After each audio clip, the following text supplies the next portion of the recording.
Olá, tudo bem? Seja bem-vindo à aula 10 do curso de Ciências Humanas do Pré-IFMG. Meu nome é Bruno Resch, sou professor de Geografia. Bom, a aula de número 10 é referente à indústria no Brasil. Como vocês observaram no material, para complementar, e o objetivo dessa aula, aliás, é fazer um resumo, um panorama histórico, né, das principais características e os principais processos de industrialização do Brasil, tá?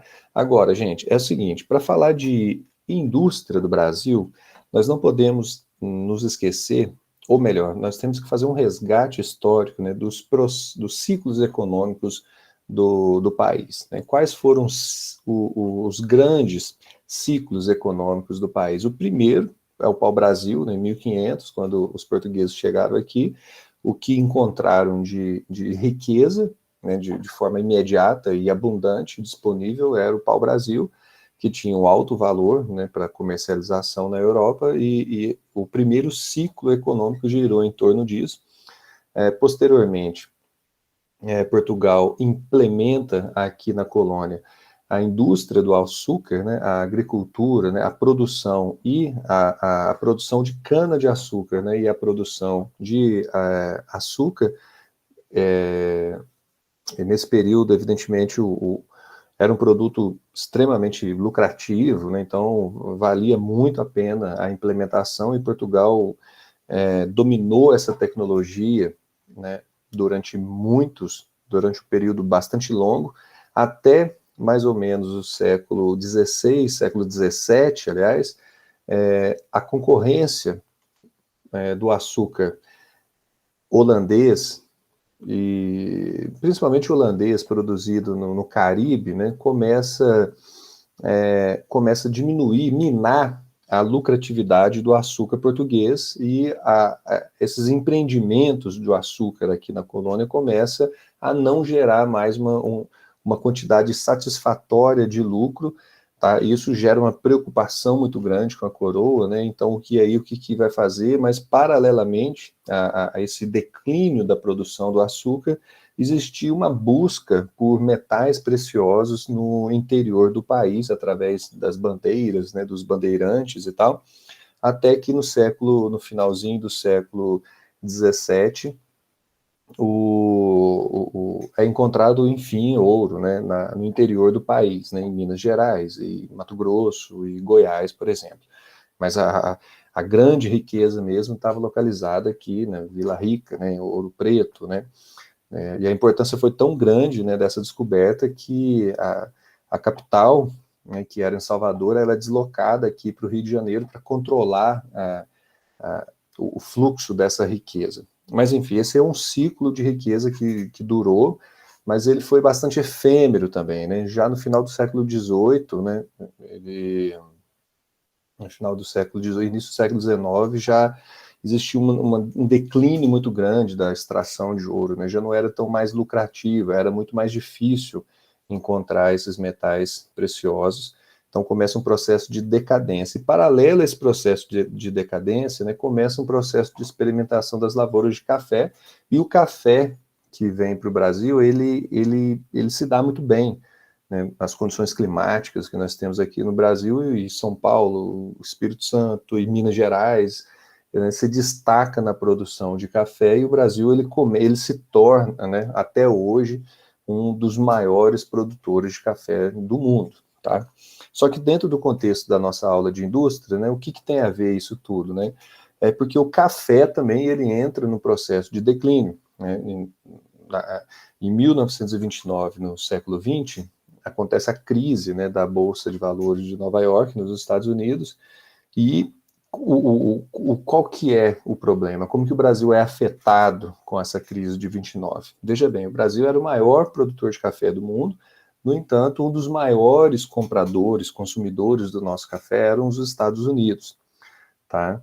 Isso é um problema, porque se você vende apenas um produto, e se esse país que compra o seu produto, ele passa a não comprar mais o seu produto, a gente não tem mais para quem vender. Isso gera, evidentemente, uma abundância de produtos, os preços caem e começa um processo de prejuízo, um processo de decadência, um processo de desvalorização dessa atividade, ou seja, é uma crise generalizada, tá? Então, em 1930, o governo brasileiro ele intervém para tentar regular os preços, né? Você já deve ter visto lá na história, né?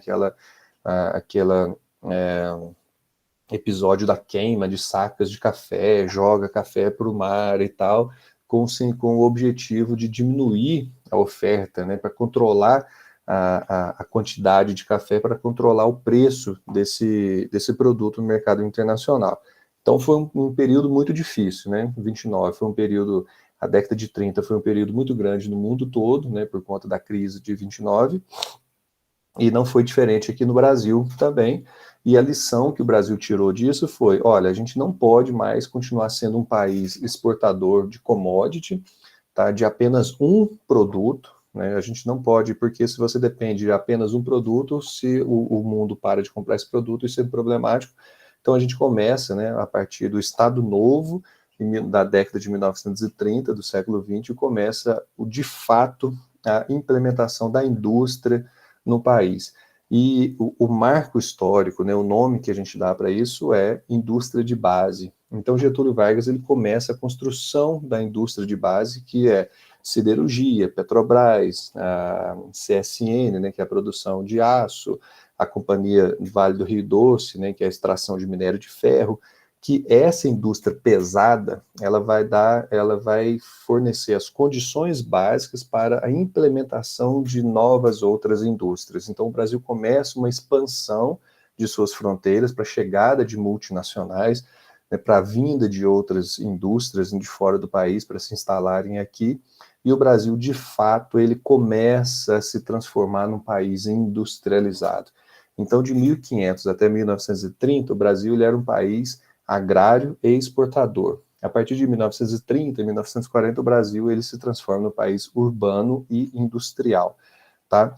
E a indústria do país, e hoje, né, hoje nós somos a décima primeira potência industrial. A gente está passando por um processo de desindustrialização, mas no outro momento a gente vai falar especificamente sobre isso.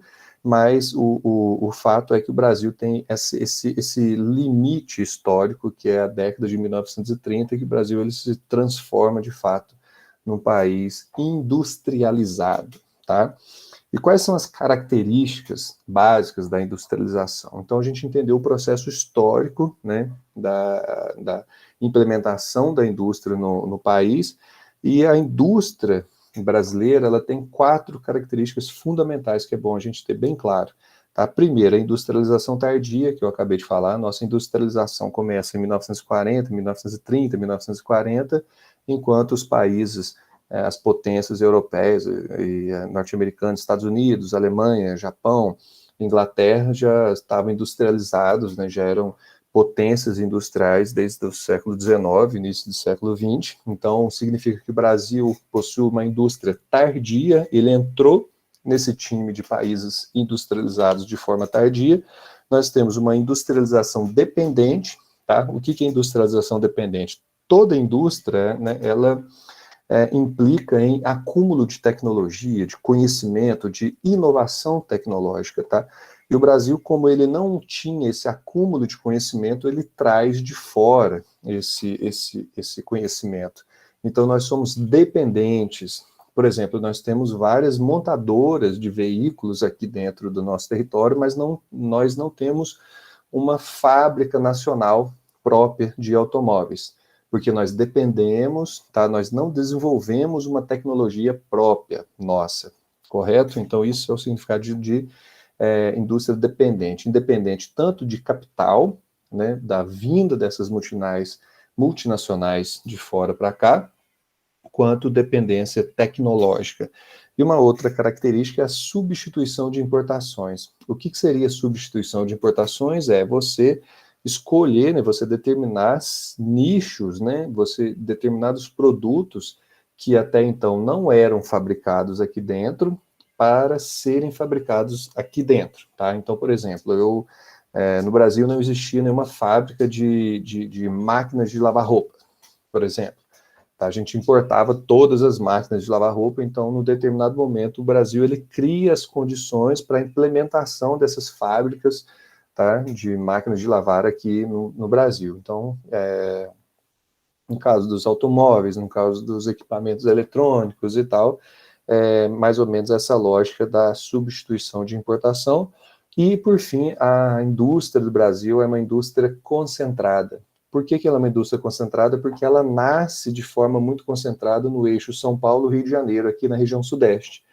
Tá? Então, a indústria do Brasil, durante boa parte do seu crescimento, ela cresceu bastante concentrada aqui na região sudeste. Isso vai alterar, vai começar a alterar apenas no final do século XX, na década de 1990 para frente, por exemplo, quando a gente vai falar num determinado momento, não nessa aula, mas paralelo ao processo de industrialização, o Brasil também passa por um processo de urbanização, e além da urbanização, você tem um processo de metropolização e de inchaço das cidades. Então, o custo de vida nessas regiões metropolitanas, próximo ali das capitais, onde existia uma concentração muito grande de indústria, então o custo de produção, o custo de vida, o custo dos salários ficam muito elevados e a indústria começa um processo de desconcentração.